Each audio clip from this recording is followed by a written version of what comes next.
Ibu, saudara-saudari yang terkasih dalam Tuhan Yesus Kristus, kami mengucapkan selamat malam untuk Bapak Ibu saudara-saudari yang ada di Indonesia, selamat pagi untuk wilayah Amerika dan Kanada, dan selamat siang untuk wilayah Eropa dan sekitarnya. Puji syukur atas berkat kemurahan dan kasih karunia Tuhan untuk kita. Kembali kita boleh bertemu di ibadah online Sema Adonai pada hari Minggu tanggal 22 Februari 2026, baik itu dari live streaming, Zoom maupun nanti siaran tunggal YouTube. Ayat panggilan kita pada hari ini adalah terambil dari Mazmur 100 ayat yang keempat. Masuklah melalui pintu gerbangnya dengan nyanyian syukur, ke dalam pelatarannya dengan puji-pujian. Bersyukurlah kepadanya dan pujilah namanya. Amin. Baiklah, kita akan mendengarkan pujian pembuka yang akan dibawakan oleh Ibu Murni Brandes dengan judul pujian Ku Masuki Gerbangnya. Dipersilahkan. Ya, salam adik Dewi, salam kekasih Tuhan dimanapun berada. Mari kita satukan hati kita, mari kita arahkan pikiran kita kepada Kristus saja. Mari kita memuji Tuhan hari ini, kita bersyukur di mana Tuhan telah menyertai kita di minggu sebelumnya dan hari ini juga. Dan segalanya Tuhan memberikan kita pertolongan dan kekuatan. Hari ini kita layak memuji Dia, karena Dia adalah Allah yang baik untuk kita. Mari kita memuji Dia.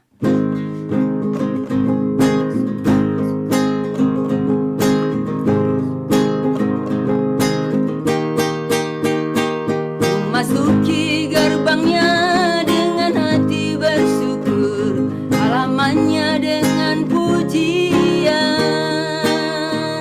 Kataku hari ini harinya Tuhan, ku bersuka sebab Dia girangkanku. Masuki gerbangnya dengan hati bersyukur, halamannya dengan pujian. Kataku hari ini harinya Tuhan, ku bersuka sebab Dia girangkanku. Ku bersuka sebab Dia girangkanku.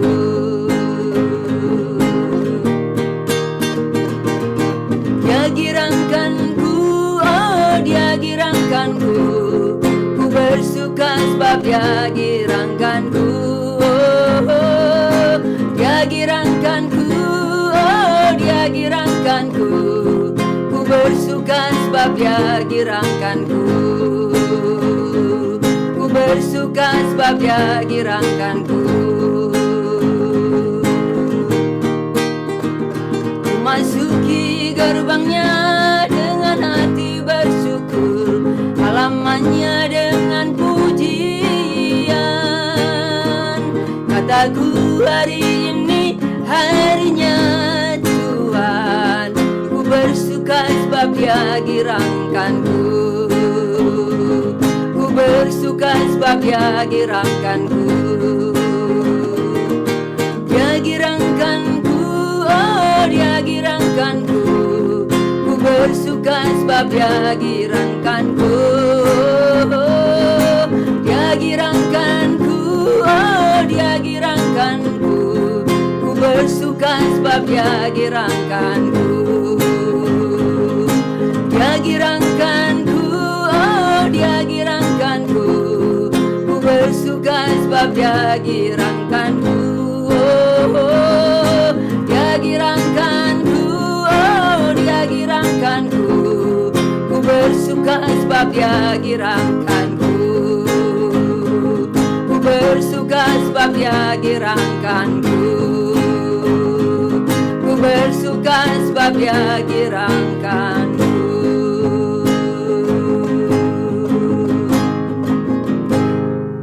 Amin, amin. Amin. Terima kasih untuk pujian dari Ibu Murni Brandes. Sangat memberkati sekali. Kita masuki gerbangnya dengan hati bersyukur. Kita bersyukur karena penyertaan Tuhan selalu ada untuk kita hari demi hari. Amin. Baiklah Bapak Ibu, kita akan masuk ke dalam doa. Mari kita satu dalam doa. Tuhan Yesus, kami mengucap syukur Tuhan atas berkat dan kasih karunia-Mu untuk kami, sehingga kami boleh mengikuti ibadah online di Sema Adonai pada hari Minggu ini Tuhan, tanggal 22 Februari 2026. Bapa, saat ini kami mau memulai ibadah. Kami mohon Tuhan pimpinan dan penyertaan-Mu dari awal, pertengahan, hingga akhir, agar internet kami dan juga jaringan internet kami juga bisa berjalan lancar, tanpa kekurangan suatu apapun. Tuhan, kami mohon berkati pula yang melayani pada hari ini Tuhan, baik itu dari pembawa liturgis, pembawa pujian, dan juga beberapa tim yang ada di belakang layar Tuhan, agar pelayanan dan ibadah ini bisa berjalan dengan baik.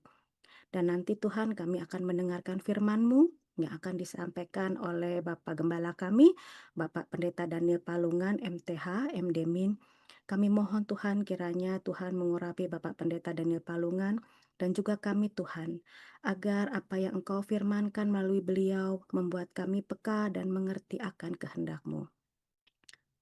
Terima kasih Tuhan, dalam nama Tuhan Yesus Kristus kami sudah berdoa dan mengucap syukur. Haleluya. Amin. Ya, baiklah Bapak Ibu, kita akan mendengarkan pujian yang akan dibawakan kembali oleh Ibu Murni Brandes dengan judul pujian Yesus Tuhan dan Allah kami. Dipersilahkan.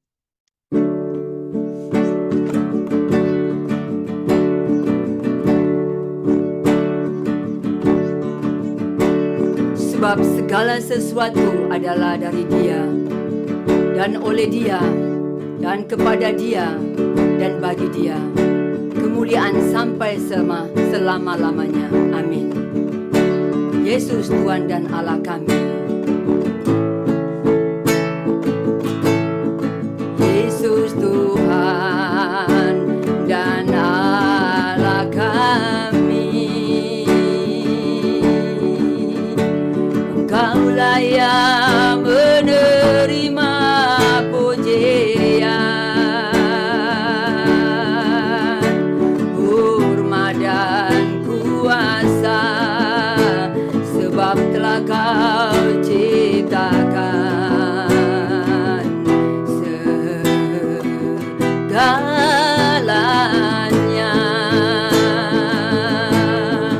Oleh karena kehendak-Mu, semuanya itu telah ada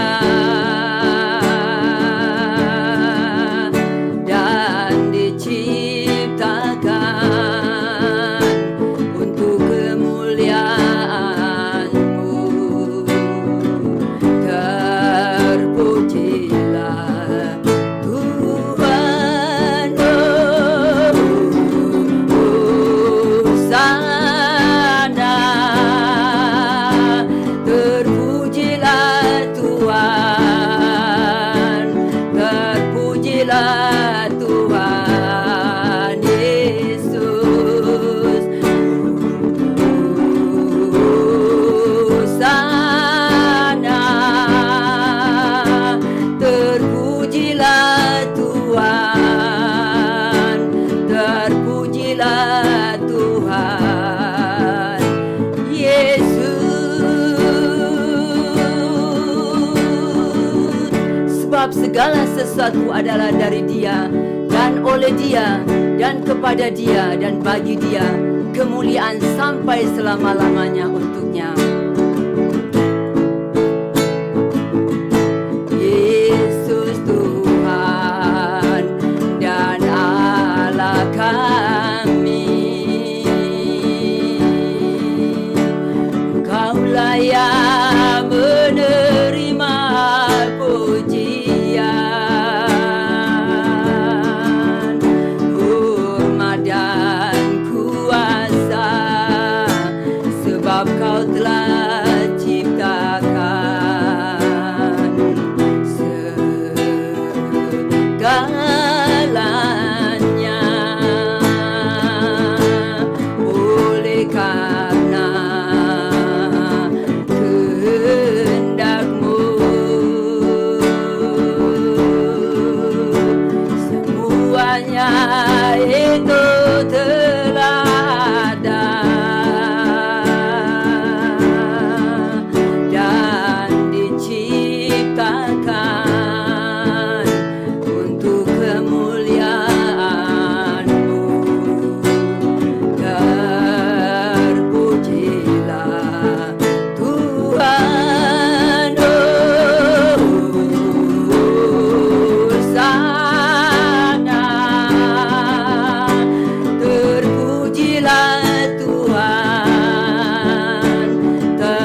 kasih untuk pujian dari Ibu Murni Brandes.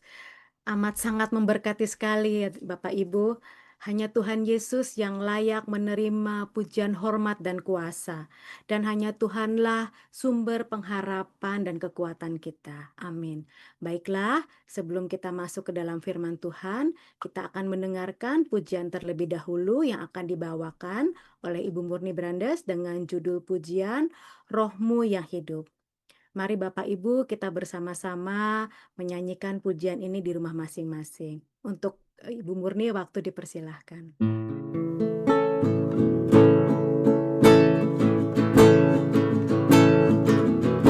Tuhan, bukalah hati kami Tuhan. Kami mau mendengar firman-Mu Tuhan. Bersabdalah Tuhan. Karena tanpa Engkau Tuhan, kami tidak dapat menjalani hidup ini. Bersabdalah Bapa.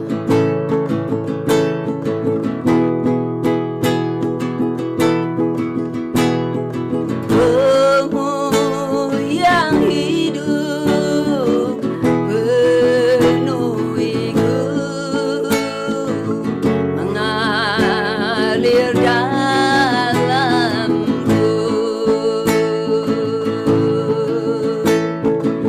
Jiwaku tenang bersamamu dalam naunganmu.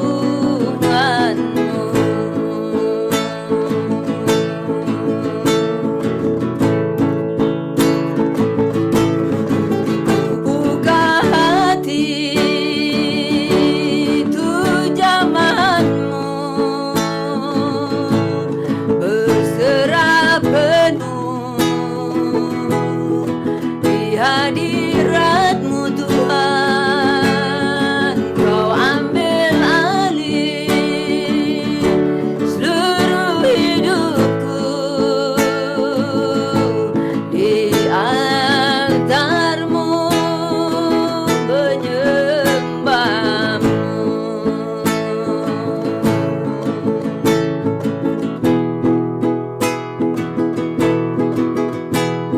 Rohmu yang kudus, pulihkanku.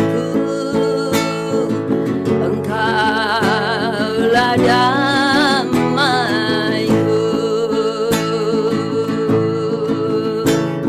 Ku hidup oleh anugerah-Mu yang menyertaiku. Ku buka hati untuk zaman-Mu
terima kasih Ibu Murni Brandes untuk pujian yang tadi sudah dibawakan, pujian untuk masuk ke dalam firman Tuhan.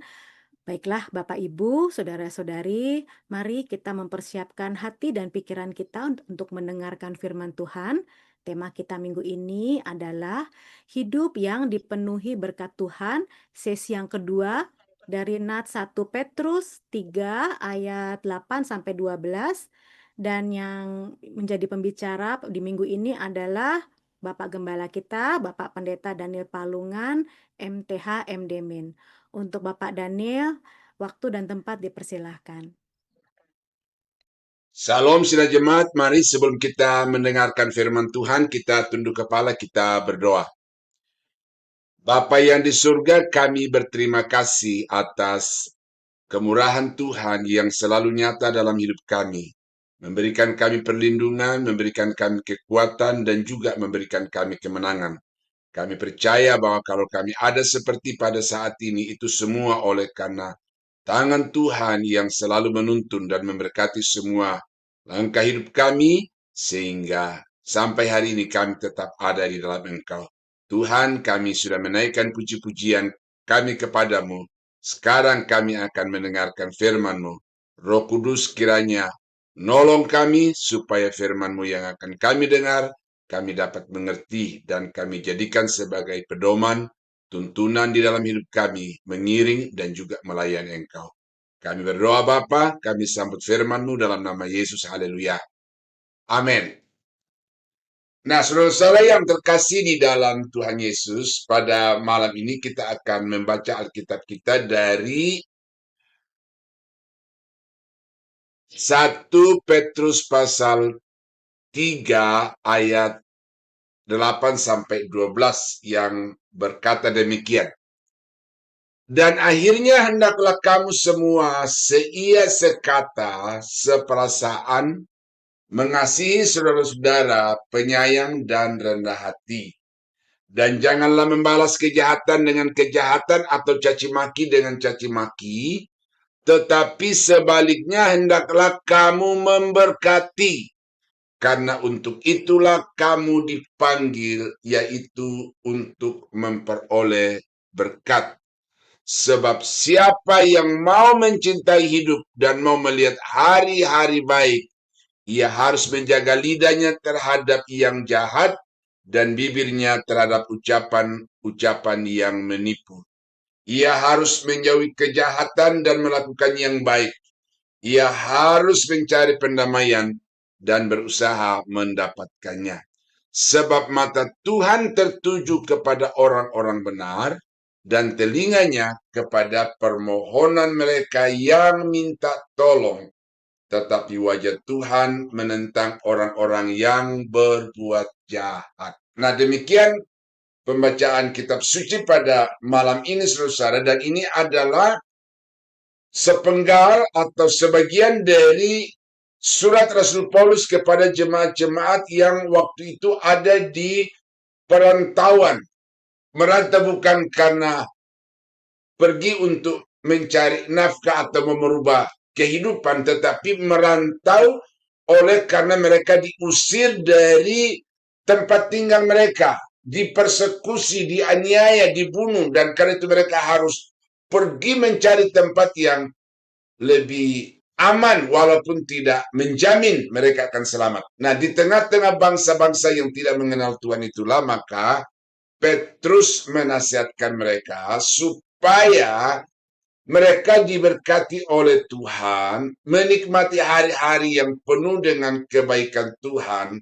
Maka dari ayat ini ada banyak hal-hal yang wajib dipahami, dimengerti, dan kemudian dilakukan oleh jemaat-jemaat pada waktu itu. Dan ini sampai kepada kita karena sudah direkam di dalam kitab suci secara tekstual, dan ini akan terus menjadi satu pelajaran bagi anak-anak Tuhan lintas generasi sampai kepada gereja Tuhan diangkat dari tengah-tengah dunia ini. Dan prinsip-prinsip yang terdapat di dalam perikop ini merupakan satu prinsip kekal yang mutlak, yang mutlak, tidak bisa ditawar-tawar. Kalau saudara ingin diberkati Tuhan, saudara ingin menikmati hari-hari yang penuh dengan berkat Tuhan, maka apa yang tertulis di dalam ayat-ayat ini itu mutlak saudara harus lakukan. Nah, jadi saudara, terutama bagi kita yang ada di Indonesia, ini situasi sedang tidak baik-baik saja. Ya, saya baru nonton sebuah video bahwa ada seorang anak Tuhan murtadin yang kemudian pergi memberitakan Injil, itu kemudian dia ditangkap di daerah Kalimantan. Ya, alasannya adalah penistaan agama. Ini satu produk undang-undang di Indonesia yang memang diciptakan untuk mencoba membungkam orang-orang yang mau memberitakan Injil ya kepada kelompok-kelompok mayoritas. Nah, jadi saudara, dalam situasi seperti ini kita mengharapkan supaya hari-hari kita itu penuh dengan kebaikan. Ini bukan hanya ancaman bagi apologet-apologet, apalagi yang tadinya ada pada mereka yang sekarang berbalik lalu kemudian menyatakan kebenaran kepada mereka melalui Injil dan juga melalui kitab suci yang lama mereka itu. Tetapi bagi hamba-hamba Tuhan yang ada di Indonesia itu juga tidak luput dari yang namanya tantangan kehidupan. Jadi semua kita itu sangat merindukan di dalam hidup ini supaya kita diberkati Tuhan, supaya hari-hari kita itu adalah hari-hari yang dipenuhi dengan kebaikan Tuhan. Dan saya percaya bahwa saudara sebagai jemaat juga, walaupun ada di negara-negara yang secara nyata, secara matematis itu memiliki tingkat kemakmuran yang jauh lebih dibandingkan dengan Indonesia, tetapi dari banyak pernyataan-pernyataan anak-anak Tuhan, bahkan orang-orang asli dari luar yang datang ke Indonesia, kita dapat mengetahui bahwa tidak selamanya tinggal di daerah yang makmur secara ekonomi itu kemudian nyaman di dalam segala hal. Berarti di belahan bumi manapun saudara tinggal, saudara mutlak untuk memahami hal-hal yang akan saya sampaikan ini, supaya kemudian saudara menikmati apa yang Tuhan janjikan, yaitu diberkati Tuhan dan hari-hari saudara itu juga dipenuhi dengan kebaikan Tuhan. Ya, nah orang Kristen yang hari-hari hidupnya diberkati Tuhan itu, kita sudah membahas satu sesi, sekarang kita masuk sesi yang kedua. Bagaimana, apa kiat yang saudara harus lakukan supaya hidup saudara itu dipenuhi dengan kebaikan atau berkat-berkat Tuhan? Nah, tentu saya ambil dari teks, bukan dari pikiran saya, bukan dari bagian Alkitab yang lain lebih dulu, tetapi murni dari teks. Nah, oleh karena itu, apa yang saya sampaikan kepada saudara ini adalah resep yang diracik oleh Petrus berdasarkan hikmat Tuhan, berdasarkan ilham Roh Kudus. Ini adalah resep atau kiat untuk seorang anak Tuhan itu dipenuhi dengan kebaikan atau berkat-berkat Tuhan. Yang pertama hari ini adalah melakukan yang baik. Ya, di atas dikatakan meninggalkan kejahatan. Nah, tetapi meninggalkan kejahatan itu baru sampai pada tahap pasif. Pasif terhadap kejahatan, tetapi juga pasif terhadap kebaikan. Praktek-praktek hidup yang menjadi berkat. Nah, itu sebabnya kemudian Petrus melanjutkan bahwa kamu yang sudah meninggalkan kejahatan itu, kamu harus melaju terus, melangkah terus, kemudian dari hidupmu itu akan keluar buah-buah kebaikan. Jadi seorang anak Tuhan yang mau diberkati Tuhan di dalam kehidupannya, dia wajib untuk senantiasa menghasilkan buah-buah kehidupan di dalam segala aspek, segala cara, baik dengan kata-kata, dengan perbuatan, niat, pikiran, itu semua harus bermuara kepada kebaikan. Karena itu buah kehidupan yang sangat diharapkan oleh Tuhan untuk dihasilkan oleh anak-anak Tuhan, supaya melalui anak-anak Tuhan itu maka dunia ini mendapatkan berkat. Oleh karena itu baik Yohanes Pembaptis maupun Yesus itu menyarankan bertobatlah lalu kemudian menghasilkan buah-buah pertobatan itu. Nah, saudara, ini penting karena kadang-kadang kita merasa cukup, saya sudah tidak membunuh, saya sudah tidak main judi, saya sudah tidak narkoba, saya sudah tidak KDRT, saya sudah menjadi seorang yang ideal, seorang yang baik. Tidak cukup sampai di situ. Itu start awalnya dari situ. Tetapi kemudian kita harus melangkah kepada tindakan-tindakan nyata di dalam memberikan sesuatu yang berguna, yang bermanfaat bagi orang-orang yang ada di sekitar kita. Efesus pasal 6 ayat 8. Kamu tahu bahwa setiap orang, baik hamba maupun orang merdeka, kalau ia telah berbuat sesuatu yang baik, ia akan menerima balasannya dari. Jadi Tuhan itu memang adil. Orang yang jahat diganjari dengan hukuman atau kemurkaan, tetapi orang yang berbuat baik itu mendapatkan balasan kebaikan dari Tuhan. Nah, ini sama seperti yang Petrus katakan di atas tadi itu, bahwa kalau engkau ingin menikmati hari-hari yang baik, maka engkau harus berbuat baik kepada sesama. Karena hidup ini seperti hukum menabur menuai. Kita tabur padi, kita tuai beras, padi. Kita tanam jagung, kita tuai jagung. Jadi apa yang kita tanam, itu yang kita tuai. Nah, kalau saudara mengharapkan supaya saudara memperoleh kebaikan-kebaikan dari Tuhan, maka Tuhan mengajarkan kepada kita, taburkan kebaikan, taburkan kebaikan kepada sesama. Nah, ini satu contoh, saudara, di dalam Keluaran pasal 1 ayat 19, saya potong ya ayatnya di situ, saya ambil pilih ini. Ini satu kisah yang panjang, tetapi ini adalah bidan-bidan Mesir yang diberi mandat atau amanah oleh Raja Mesir, Firaun, untuk pergi ke pemukiman orang-orang Yahudi. Dan setiap anak yang lahir di dalam keluarga orang-orang Yahudi, terutama anak laki-laki, kepada bidan-bidan ini telah diberikan satu perintah, bunuh. Jangan dia biarkan lahir dalam keadaan selamat. Karena itu selama dalam proses melahirkan, bunuh. Nah, ini hukum, ini aturan, ini undang-undang yang mutlak harus ditaati oleh semua karyawan-karyawan atau pegawai dari kerajaan Firaun pada waktu itu, dan termasuk bidan-bidan ini yang diperintahkan untuk pergi menolong orang-orang Yahudi yang akan melahirkan. Tetapi kalau anak yang dilahirkan laki-laki, maka itu harus dibunuh. Nah, apa yang dilakukan oleh bidan-bidan ini? Dikatakan mereka membiarkan hidup anak laki-laki yang lahir dari perempuan-perempuan atau ibu-ibu Yahudi itu. Lalu dia dipanggil untuk minta pertanggungjawaban.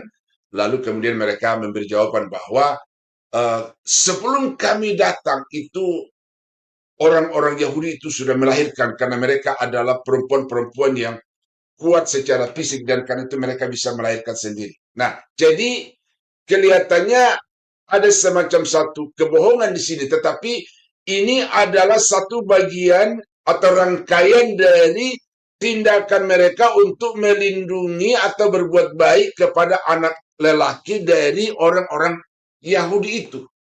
Jadi bidan-bidan ini menabur kebaikan. Dan apa yang terjadi? Ayat yang ke-20.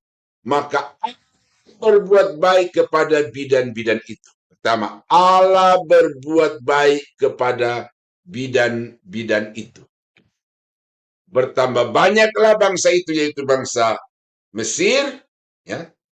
Bangsa Israel, bangsa Yahudi di tanah Mesir, oleh karena mereka melahirkan dalam keadaan yang selamat, dilindungi oleh bidan-bidan yang ditugaskan oleh Firaun. Nah, ayat yang ke-21. Dan karena bidan-bidan itu takut akan Allah, maka Allah membuat mereka berumah tangga. Nah, ini agak ngambang, saudara, terjemahannya ini. Ya, jadi ada yang terjemahan mengatakan mereka mendapatkan suami, lalu dari suami mendapatkan anak. Tetapi ada juga terjemahan lalu dikatakan Tuhan membangunkan rumah. Nah, jadi rumah di situ apakah bangunan yang mereka tinggali atau apa? Tetapi di dalam bahasa Torajanya itu lebih jelas, ya, bahwa oleh karena bidan-bidan itu takut akan Tuhan, maka Tuhan memberkati rumah tangga mereka tuh. Jadi bukan diberikan suami, bukan diberikan anak, atau bukan diberikan rumah bangunan gitu, tetapi rumah tangga mereka itu diberkati oleh Tuhan. Nah, ini kata rumah tangga diberkati oleh Tuhan ini sesuatu yang luar biasa, saudara-saudara, yang sangat diharapkan oleh begitu banyak orang. Bukan hanya orang miskin, bukan hanya orang di desa, tetapi bahkan orang-orang kaya, pejabat-pejabat yang berkelimangan dengan harta, tetapi belum tentu rumah tangga mereka itu ada kebahagiaan, ada kedamaian. Tetapi hari ini, bidan-bidan yang takut akan Allahnya Abraham, Ishak, dan Yakub yang disembah oleh orang-orang Yahudi itu, ternyata mereka diberkati di dalam rumah tangga.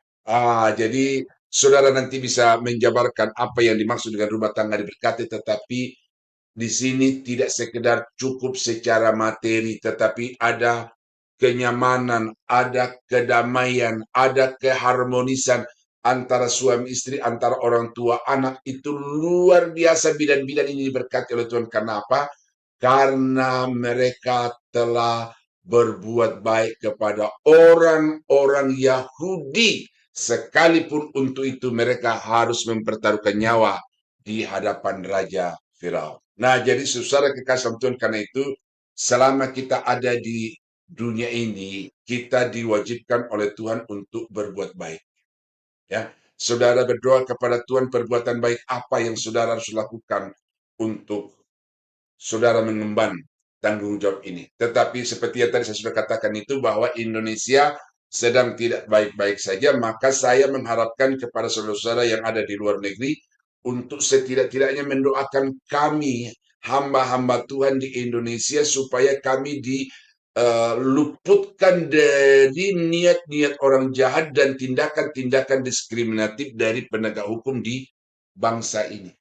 Saya selalu berpikir, saudara, dalam penyampaian saya ini, karena bagaimanapun juga satu ketika akan bocor kepada orang-orang di luar jemaat, di luar orang Kristen. Dan kalau sampai ada kata-kata yang kemudian bersinggungan dengan keyakinan mereka, itu berisiko berat. Dan karena itulah, maka doakan kami, saudara, supaya diberi hikmat, supaya kami dapat berkata-kata sebagaimana seharusnya berkata-kata. Nah, jadi itu yang pertama yang saudara mesti lakukan untuk kami hamba-hamba Tuhan di Indonesia. Dan saya berkeliling desa-desa di Indonesia, saudara, itu hamba-hamba Tuhan di Indonesia itu perlu juga didoakan. Bukan hanya supaya mereka dijaga dari segala niat-niat orang jahat, tetapi juga supaya diberi kecukupan secara ekonomi. Karena ada yang bekerja itu, ya, ada satu channel YouTube yang saya temukan itu. Apakah salah kalau seorang pendeta itu bertani? Apakah salah kalau seorang pendeta itu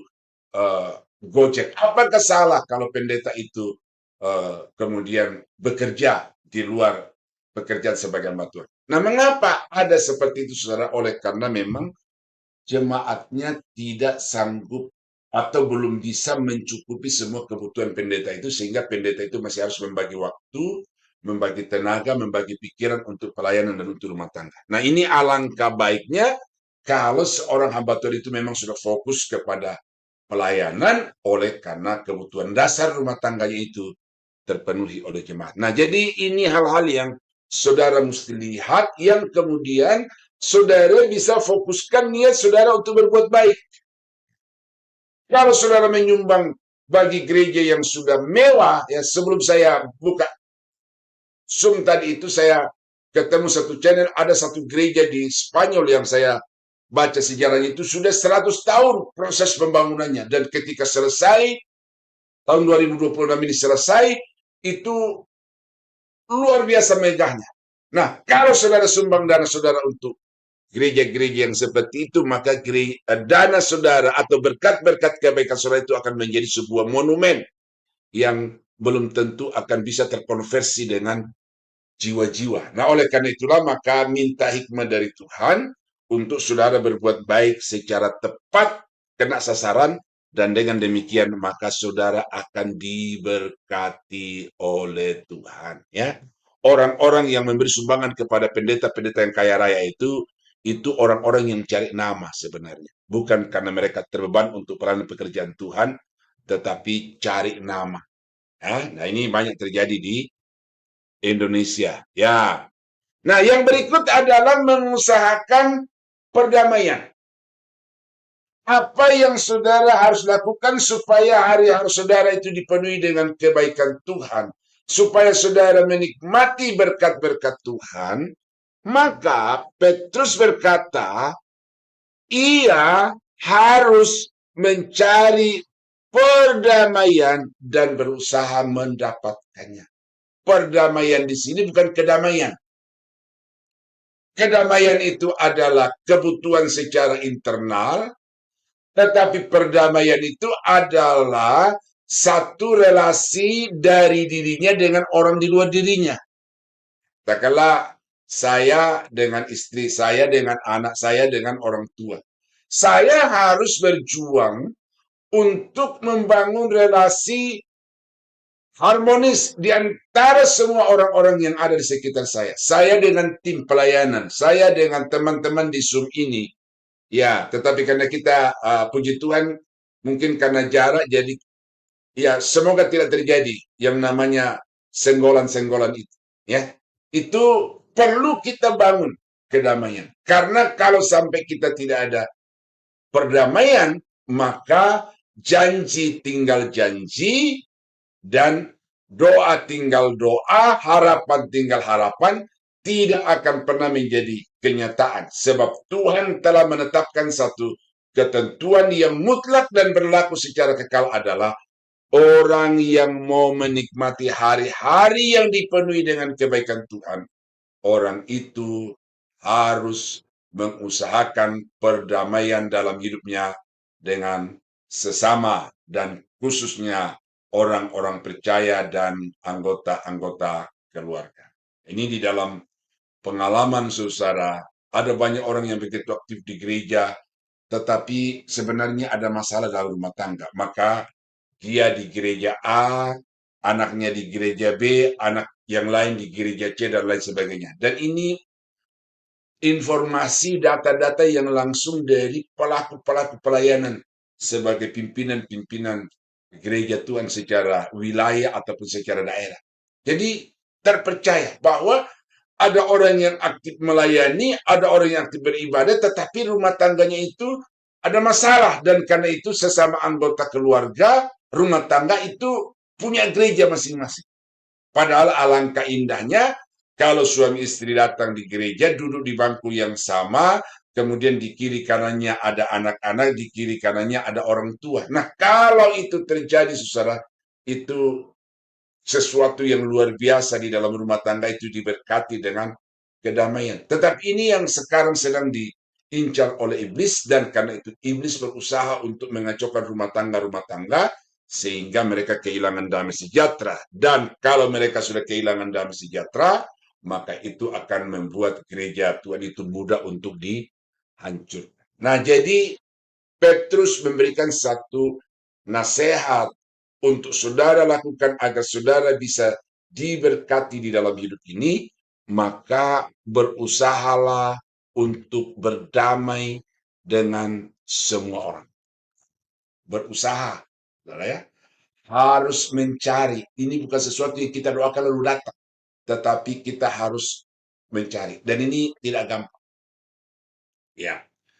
Satu ketika waktu saya perjalanan dari Jayapura ke Jakarta waktu itu sekolah Alkitab, kami mampir di kapal laut, kami mampir di kota Makassar. Karena beberapa hari kapal itu berlabuh di Makassar, kami turun darat untuk pergi beribadah. Nah, dalam satu malam kami beribadah, dipimpin oleh satu pendeta orang Timur, tetapi suka melayani kemana-mana. Juga salah satunya dia cerita itu suka ke Jerman. Ya. Lalu dia ceritakan bagaimana di kampungnya itu ada seorang kepala desa yang kemudian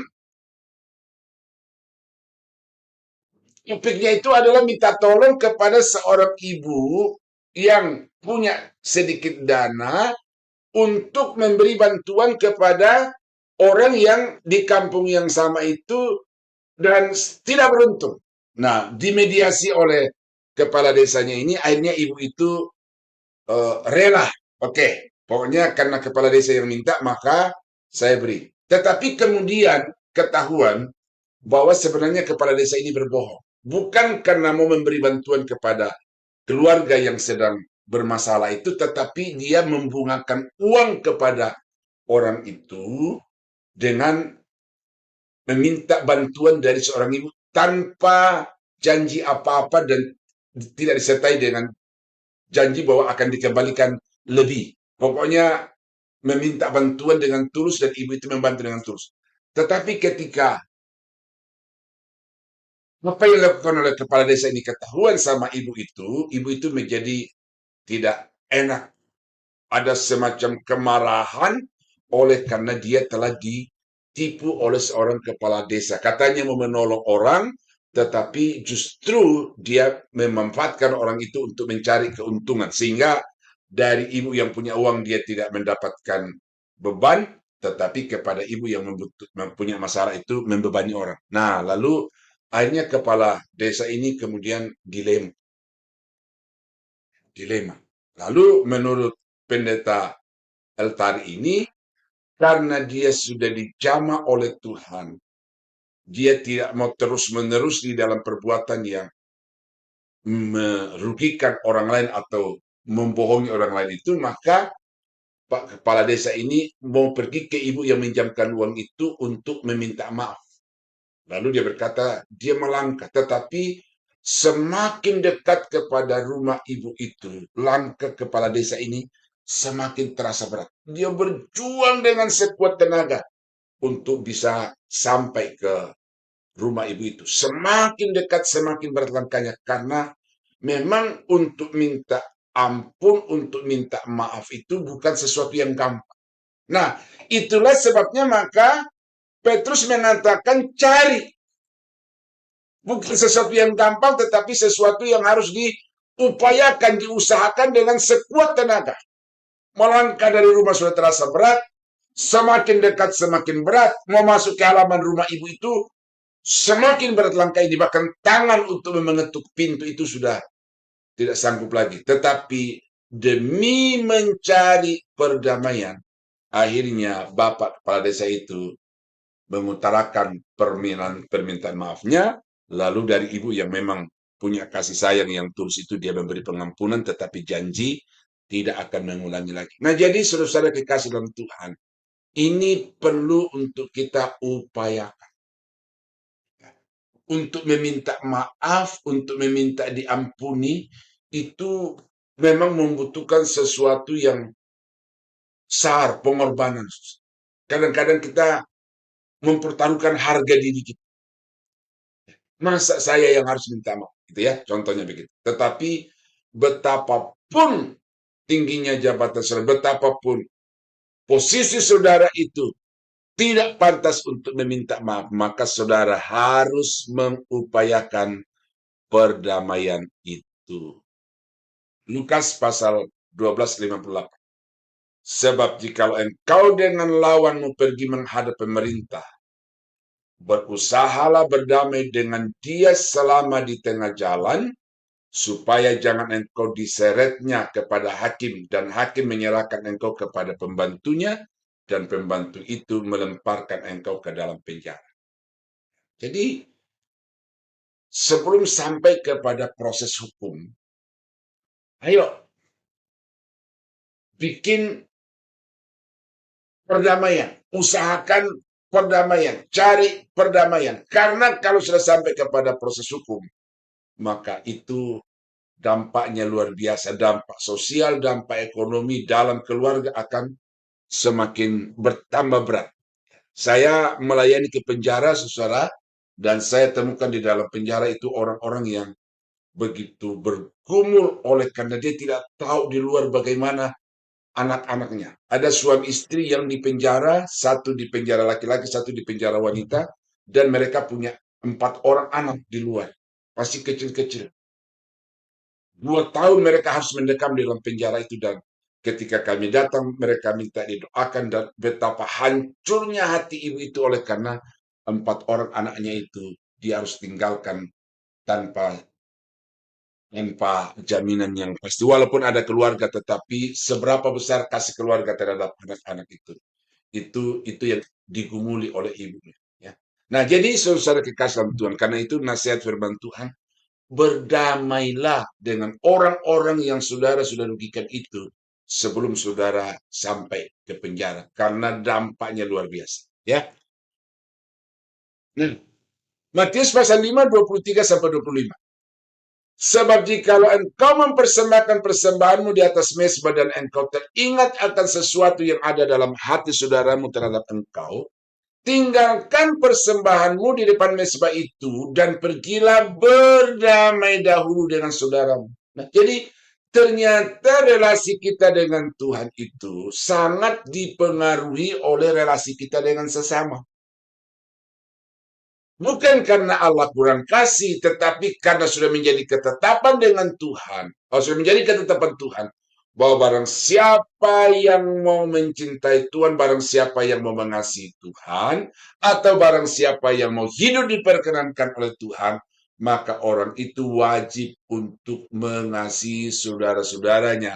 Wajib untuk hidup dalam perdamaian dengan saudara-saudaranya. Karena bagaimana engkau mengasihi Tuhan yang tidak kelihatan, sementara saudaramu yang kelihatan engkau tidak kasih. Itu ukurannya. Maka di sini saudara kita diminta bahwa kalau kita mau beribadah kepada Tuhan, hubungan kita dengan sesama itu wajib untuk diperbaiki. Berdamai dahulu dengan saudaramu, lalu kembali untuk mempersembahkan persembahanmu itu. Segeralah berdamai. Ya, ayat yang tadi juga itu seperti itu. Jadi ini penting. Mengapa Petrus katakan barang siapa yang mau mencintai hidup dan mau menikmati hari-hari yang baik, maka orang itu harus mencari dan mengusahakan perdamaian.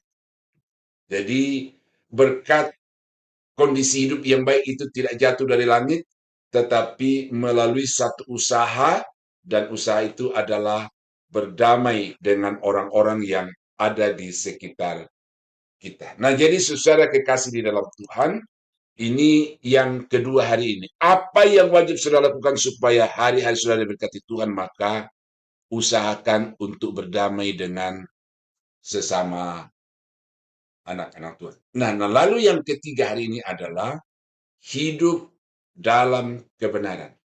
Kiat untuk hidup dipenuhi dengan kebaikan Tuhan, atau hari-hari hidup saudara dipenuhi dengan berkat Tuhan, adalah hidup dalam kebenaran. Ayat yang ke-12a. Sebab mata Tuhan tertuju kepada orang benar. Mata Tuhan tertuju artinya apa? Perhatian. Jadi orang-orang yang hidup di dalam kebenaran akan diperhatikan oleh Tuhan. Kalau sudah diperhatikan, bukan hanya ditonton lalu dinikmati. Sebagaimana kita nonton film, nonton show, nonton pertandingan. Tetapi Tuhan memperhatikan, lalu kemudian dia memberkati. Nah, itu yang dimaksudkan di sini, bahwa mata Tuhan tertuju kepada orang-orang benar. Artinya, perhatian, kepedulian, dan berkat Tuhan akan diarahkan kepada orang-orang yang hidup dalam kebenaran. Nah, jadi saudara kekasih dalam Tuhan, ini penting untuk kita pahami, karena ada banyak anak-anak Tuhan di dalam satu, baik secara serius minta pendapat atau minta pandangan, ataupun juga secara sekilas, mereka itu mengatakan saya sudah setia beribadah. Bahkan saya sudah tinggalkan orang tua saya untuk menjadi hamba Tuhan. Tapi kenapa? Nah, ini. Kenapa? Nah, ternyata saudara, tidak cukup aktivitas ibadah, tidak cukup apa yang kita sudah lakukan di masa yang lalu, tetapi sekarang dan seterusnya itu wajib hukumnya untuk seseorang yang mau diberkati Tuhan hidup dalam kebenaran. Hidup secara benar di hadapan. Nah, jadi ini menjadi satu cermin, ya, alat koreksi bagi saya dan bagi saudara. Seperti doa Bu Heni tadi itu. Kiranya firman itu membongkar hal-hal yang tersembunyi dalam hati. Karena sekarang saya tidak membongkar kehidupan saudara, tetapi saya pajang sebuah cermin di hadapan Bapak Ibu, di hadapan saya, dan sekarang mari kita melihat diri kita sendiri. Apakah kita ini sudah bersih di hadapan cermin itu, atau masih ada noda-noda yang wajib untuk kita bersihkan? Kalau saudara melihat sesuatu di dalam diri saudara karena cermin firman Tuhan yang saya pampang di hadapan Bapak Ibu ini, maka bertindaklah untuk kemudian hidup sesuai dengan standar firman Tuhan. Amsal 11 ayat 19. Barang siapa berpegang pada kebenaran yang sejati menuju hidup tuh. Hidup di situ adalah satu ungkapan dari keadaan yang ideal yang diharapkan oleh setiap manusia. Tetapi siapa mengejar kejahatan menuju kematian tuh. Ya, jadi saudara, jelas Alkitab mengatakan apa yang wajib kita lakukan untuk kita menikmati hidup yang dipenuhi dengan kebaikan Tuhan, maka kita harus berpegang kepada kebenaran. Amsal 14:32, orang fasik dirobohkan oleh karena kejahatannya, tetapi orang benar mendapat perlindungan karena ketulusannya. Mendapat perlindungan. Ya, berkali-kali saya temukan di channel YouTube, saudara, bagaimana diperingatkan kepada orang-orang yang punya m-banking.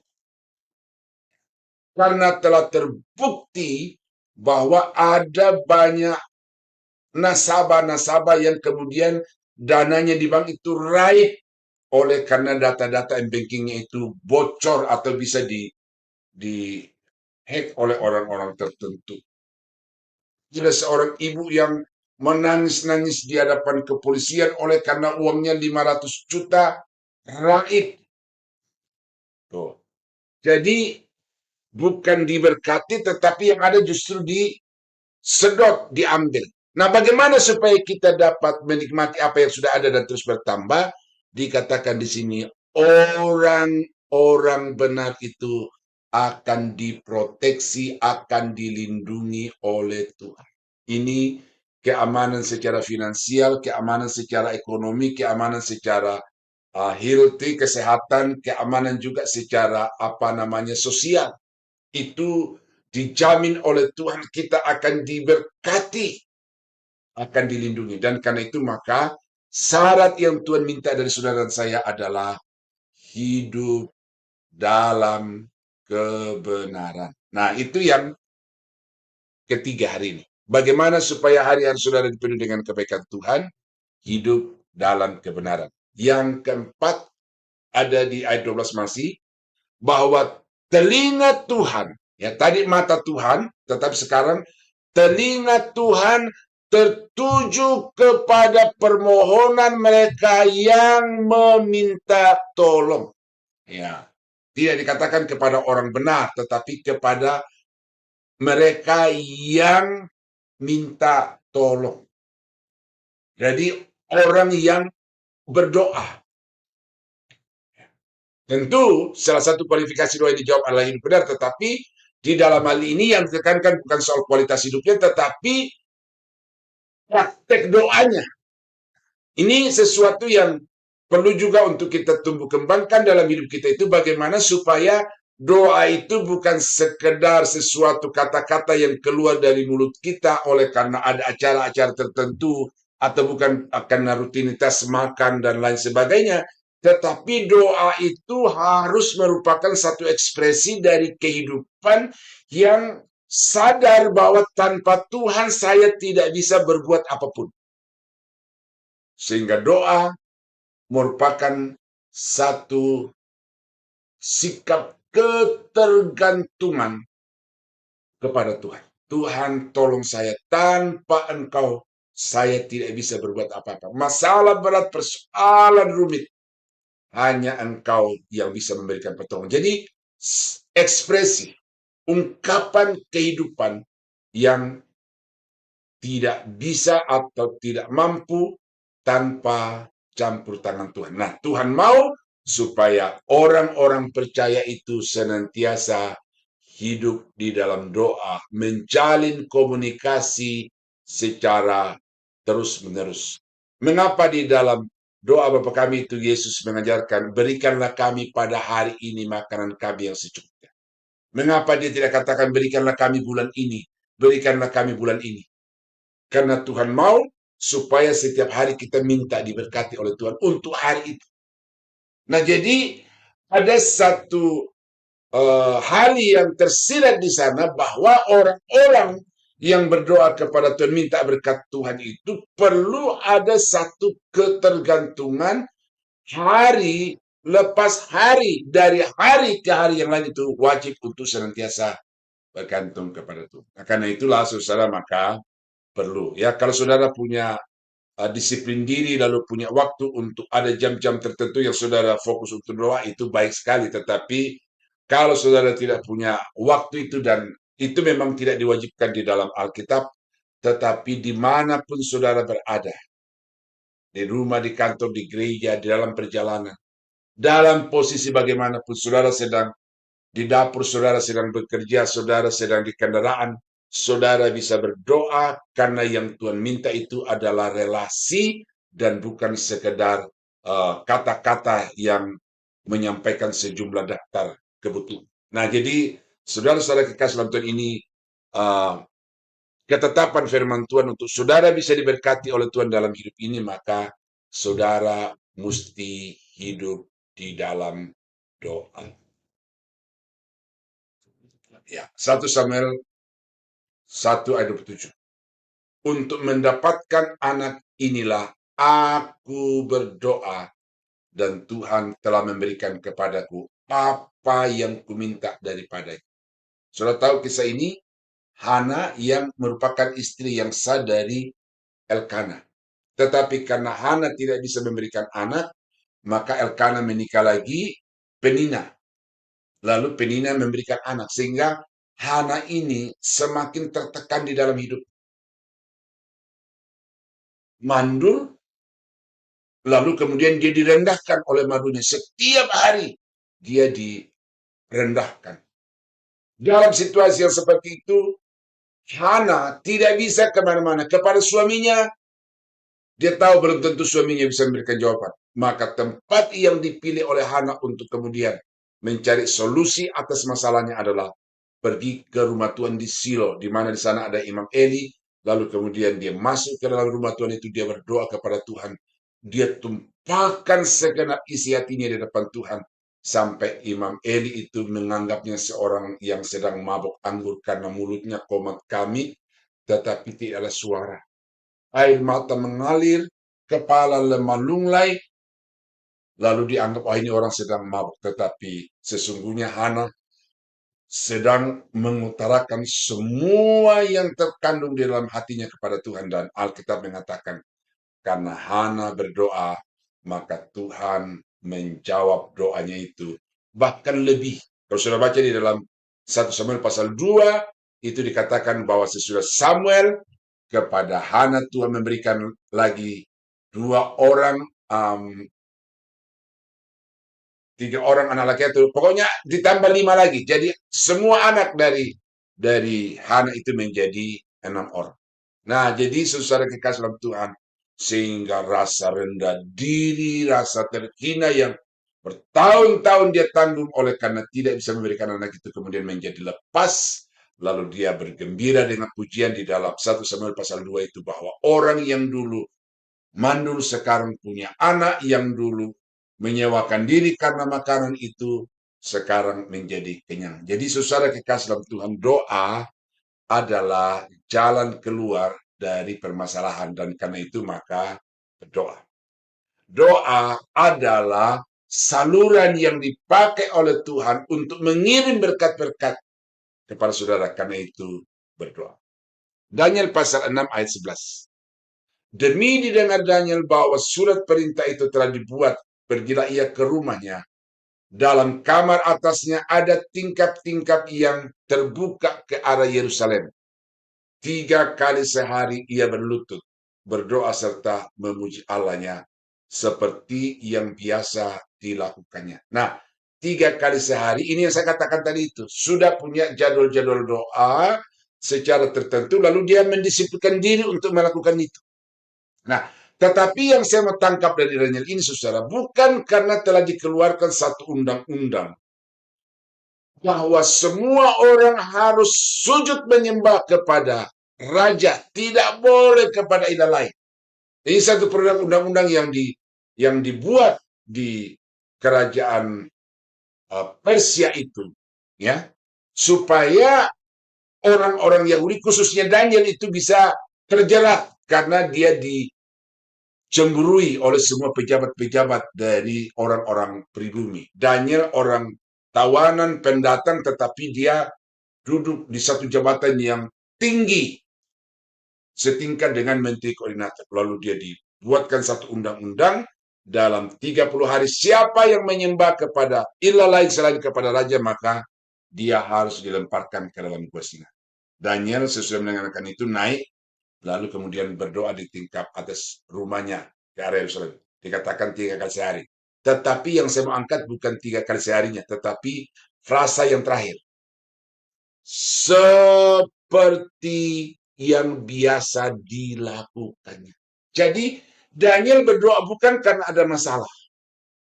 Daniel berdoa bukan karena nyawanya, jabatannya terancam, bukan karena nyawanya terancam, bukan.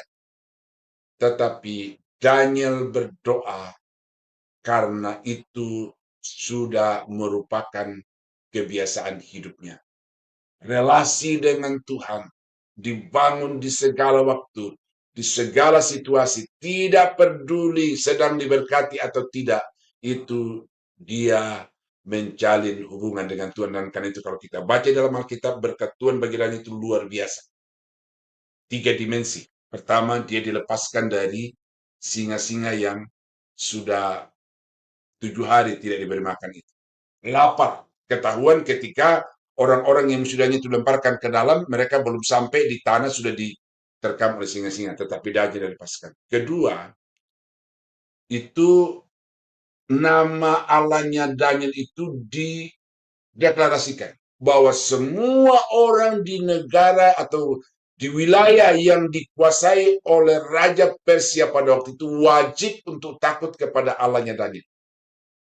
Dan yang ketiga, jabatan Daniel itu ditingkatkan. Sehingga bukan lagi selevel dengan menteri koordinator, tetapi dia naik menjadi perdana menteri, menteri yang utama. Nah, jadi saudara, orang yang hidup di dalam doa itu diberkati oleh Tuhan. Nah, karena itulah maka kalau kita baca dari teks kita tadi, Petrus mengatakan bahwa orang yang mau menikmati hari-hari yang penuh dengan kebaikan Tuhan, maka dia harus minta tolong, dia harus berseru, harus berteriak untuk minta pertolongan Tuhan. Dan terbukti dalam kehidupan Hana, di dalam kehidupan Daniel, bahwa orang yang berdoa dengan sungguh-sungguh sepenuh hati kepada Tuhan itu ternyata diberkati Tuhan secara luar biasa. Ya, jadi apa yang wajib saudara lakukan untuk diberkati oleh Tuhan? Maka yang pertama, senantiasa berbuat baik. Yang kedua, usahakan perdamaian. Siapa saja.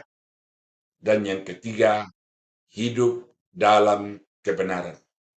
Yang keempat adalah hidup dalam doa. Nah, itu 4 syarat yang Tuhan tuntut dari saudara pada malam ini untuk saudara pahami dan lakukan, supaya hari-hari hidupmu itu hari-hari yang diberkati oleh Tuhan.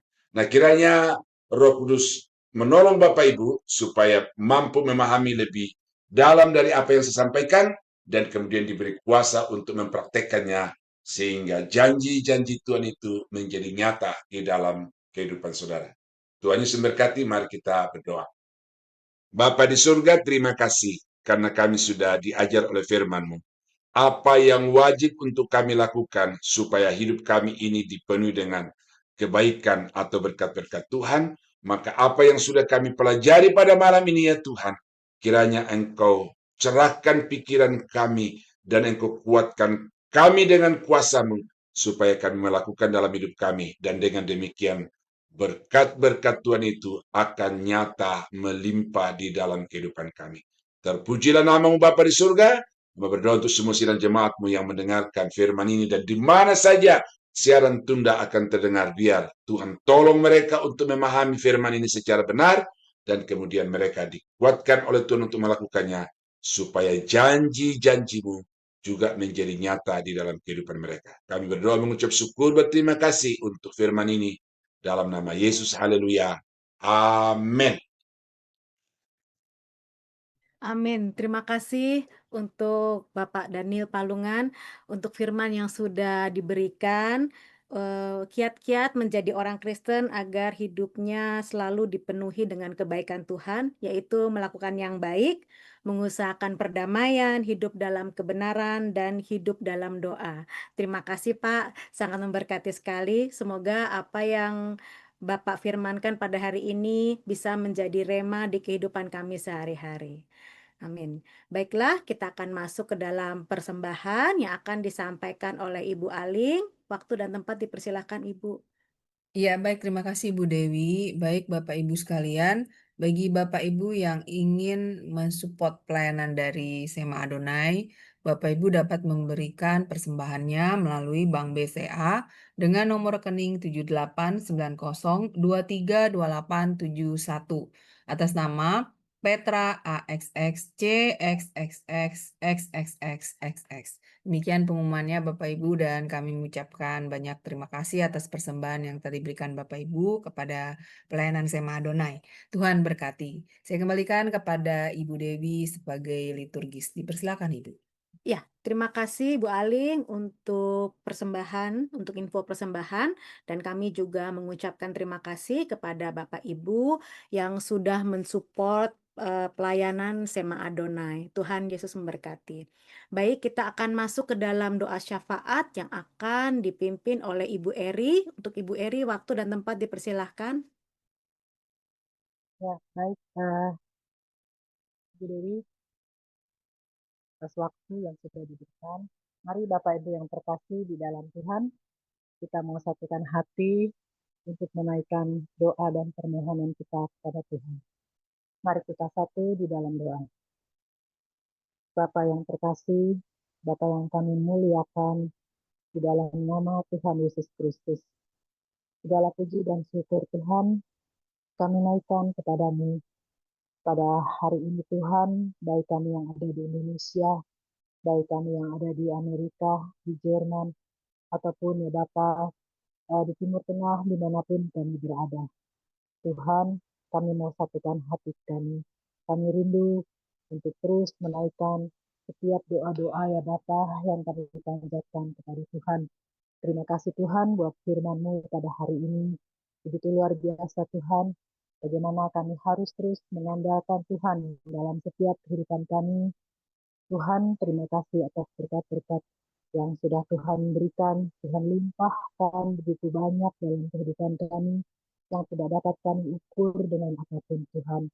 Tetapi satu hal ya Bapa, Kau mengingatkan kami kembali pada hari ini Tuhan, bagaimana kami harus membangun ya Bapa suatu hubungan yang baik dengan sesama Tuhan, untuk memperoleh Tuhan suatu kehidupan yang baik, mencari perdamaian, dan terlebih hubungan kami kepada Tuhan untuk terus mencari kebenaran Tuhan, yaitu firman-Mu yang hidup ya Bapa dalam setiap kehidupan kami, setiap langkah kami, dan kami membangun mesbah doa di dalam kehidupan kami, dalam situasi apapun dalam kehidupan kami.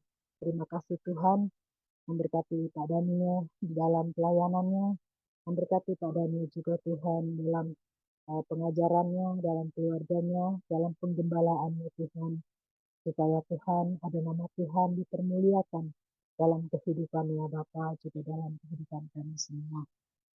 Tuhan Yesus yang baik, kami juga berdoa Tuhan, bagi gereja-gereja Tuhan, dimanapun berada Tuhan Yesus, di seluruh Indonesia, di seluruh dunia ini ya Bapa, biarlah Tuhan namamu diperdengarkan, namamu Tuhan Yesus, disampaikan ya Bapa, karena kebenaran ya Bapa, yang ada di dalam Engkau. Karena Engkau Tuhan, Juru Selamat di dalam hidup kami. Biarlah Tuhan, Engkau juga yang menyertai para misionaris, para penginjil Tuhan, untuk terus menggembalakan nama Tuhan di seluruh bumi ini ya Bapa. Sehingga Tuhan, boleh banyak orang-orang yang memperoleh keselamatan ya Bapa, di hari-hari yang tidak baik ini Tuhan.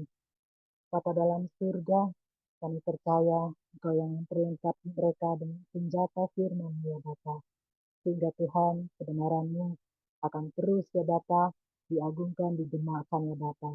Karena rencana-Mu tidak akan pernah gagal ya Bapa. Dalam situasi apapun, Tuhan kami percayakan semuanya itu di dalam tangan pengasihan-Mu. Dan kami juga berdoa bagi bangsa dan negara kami Tuhan, biarlah ya Bapa, Engkau juga yang membuka hati, Tuhan Yesus, para pemimpin dimanapun, di pelosok daerah, dimanapun Tuhan, untuk ya Bapa, kiranya Engkau juga memberikan hati yang lembut Tuhan, di dalam ya Bapa, kepemimpinan mereka, sehingga Tuhan, dimanapun ya Bapa, para pemimpin ini ya Bapa bekerja di dalam bidang apapun, biarlah Tuhan mereka memperoleh Bapa hikmat yang daripada Tuhan, sehingga Tuhan di saat mereka menjabat ya Bapa, mereka boleh takut akan Tuhan. Sehingga Tuhan, apapun keputusan yang mereka jalankan dalam roda pemerintahan ini, dapat membuat suatu kenyamanan bagi bangsa dan negara kami. Terima kasih Tuhan Yesus. Biarlah kami juga berdoa ya Bapa bagi tim Sema Adonai di dalamnya Tuhan, kita saling bekerja sama Tuhan Yesus di dalam menjalankan misi yang daripada Tuhan. Karena ya Bapa, kami adalah melayani Engkau, bukan melayani manusia dalam kehidupan kami. Supaya Tuhan, namamu dipermuliakan dalam setiap kehidupan kami sehari-hari ya Bapa. Terlengkapi kami Bapa, baik kami yang bekerja di belakang layar, di depan layar, terlebih kepada hamba-hamba Tuhan yang sedang tertetapkan Tuhan, untuk melayani di Sema Adonai adalah melayani Tuhan ya Bapa. Terima kasih Tuhan Yesus. Kami juga berdoa bagi setiap keluarga, pribadi, Tuhan, baik kami sebagai pelayan, baik kami sebagai keluarga, kepala rumah tangga, atau apapun Tuhan yang kami kerjakan. Tuhan Yesus, kami berserah pada Tuhan. Biarlah Tuhan, firman saat ini ya Bapa, boleh terus meneguhkan iman percaya kami kepada Tuhan. Karena satu-satunya yang kami andalkan, ya Bapa. Terima kasih Tuhan Yesus atas semua kebaikan, kemurahan yang sudah Tuhan limpahkan bagi kami. Inilah doa dan kerinduan kami Tuhan. Kami serahkan kembali di dalam tangan Tuhan.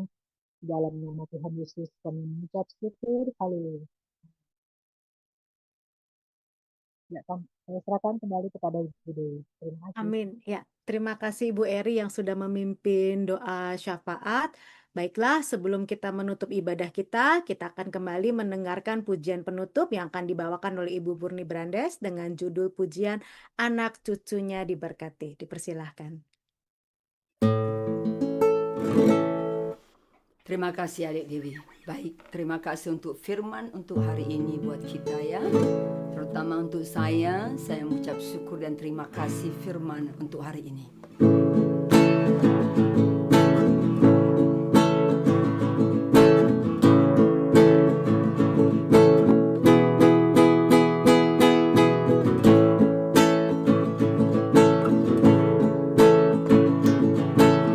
Daud berkata di dalam Mazmur 37 ayat 25, dahulu aku muda, sekarang aku telah menjadi tua, tetapi tidak pernah kulihat orang benar ditinggalkan atau anak cucunya meminta-minta roti. Amin.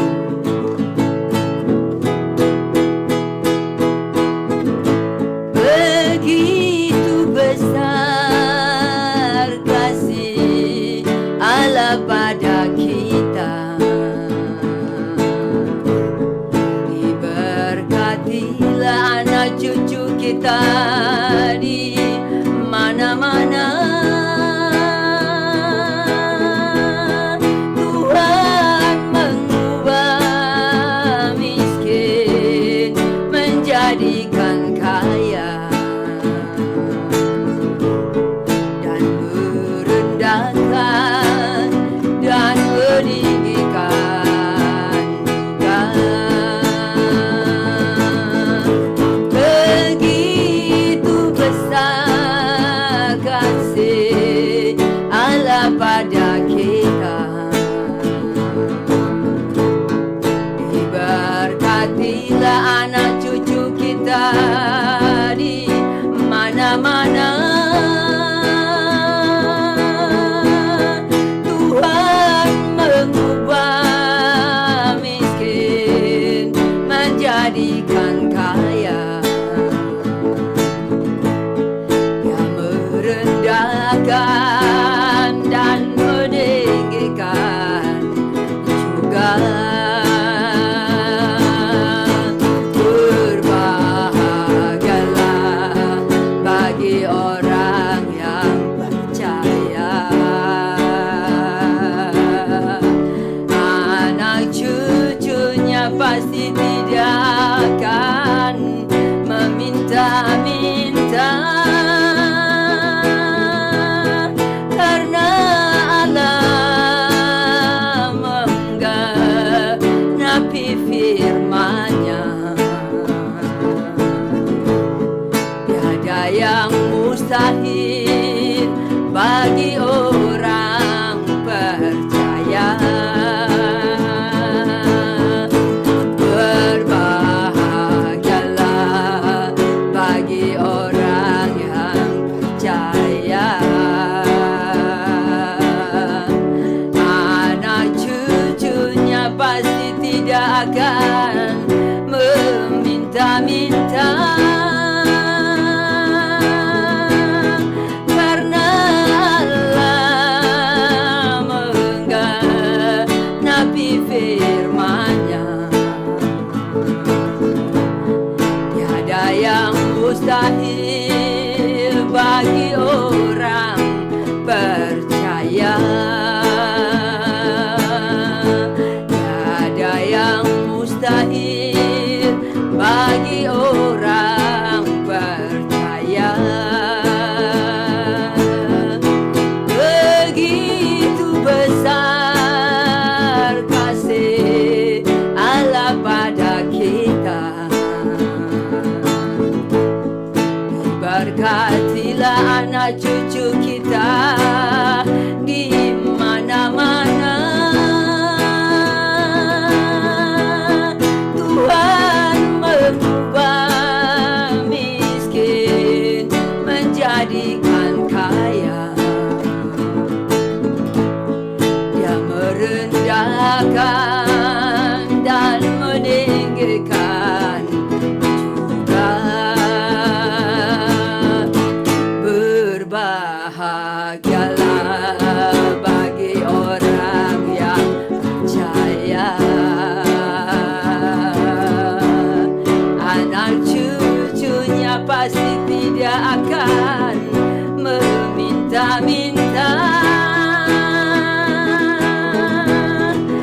karena Allah menggenapi firman-Nya. Tiada yang mustahil bagi orang percaya. Tiada yang mustahil bagi orang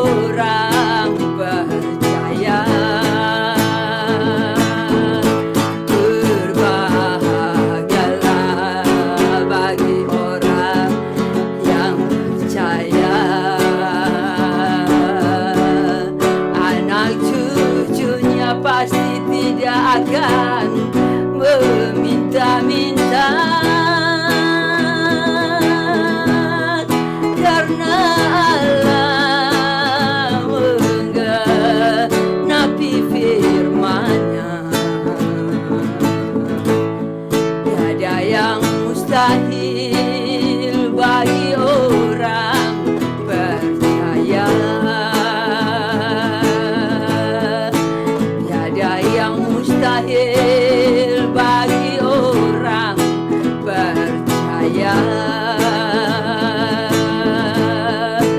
Tiada yang mustahil bagi orang percaya.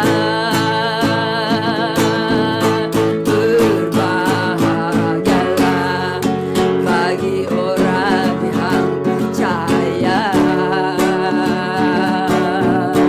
Anak cucunya tidak akan meminta-minta, karena Allah menggenapi firman-Nya. Tiada yang mustahil bagi orang percaya. Tiada yang mustahil bagi orang percaya. Tiada yang mustahil bagi orang percaya.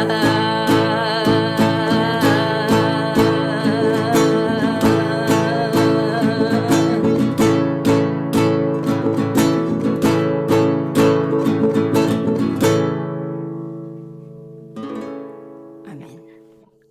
Terima kasih untuk pujian penutup yang sudah dibawakan oleh Ibu Murni Bandres. Ya, berbahagialah kita sebagai orang percaya karena kasih karunia dari Tuhan. Tuhan sanggup menggenapi firman-Nya dan tidak ada yang mustahil bagi orang yang percaya kepadanya. Amin. Baiklah, kita akan masuk ke dalam doa berkat Tuhan yang akan disampaikan oleh Bapak Gembala kita, Bapak Pendeta Daniel Palungan. Waktu dan tempat dipersilahkan, Pak Pendeta. Bapa di surga, kami berterima kasih karena Tuhan sudah memimpin ibadah kami, bahkan memberkati kami dari awal sampai akhir. Dan kami sungguh berterima kasih Bapa untuk puji-pujian yang sangat menguatkan dan juga firman-Mu yang mengarahkan. Biar semua itu ya Tuhan dapat membuat kami hidup lebih berkenan kepada Tuhan dan juga membuat kami semakin diberkati. Kami akan mengakhiri ibadah kami pada malam ini. Kami mohon kiranya perlindungan Tuhan tetap berlaku atas segenap kehidupan kami dimanapun kami berada. Baik dalam ketiduran kami, di dalam segala aktivitas kami, Tuhan terus menjaga kami supaya kami dapat mengerjakan segala sesuatu dengan baik dan kami akan terus memuji dan mempermuliakan nama-Mu. Kami berdoa, kami mengakhiri ibadah kami pada saat ini di dalam nama Yesus Tuhan dan Juru Selamat kami. Haleluya. Saudara-saudara sidang jemaat yang dikasihi Tuhan, kiranya anugerah dari Allah Bapa di dalam surga, damai sejahtera dari Tuhan kita Yesus Kristus, serta persekutuan kuat kuasa Roh Kudus kiranya menyertai kita sekalian dari sekarang sampai selama-lamanya. Dalam nama Yesus, kami akhiri ibadah Sema Adonai pada malam ini. Haleluya.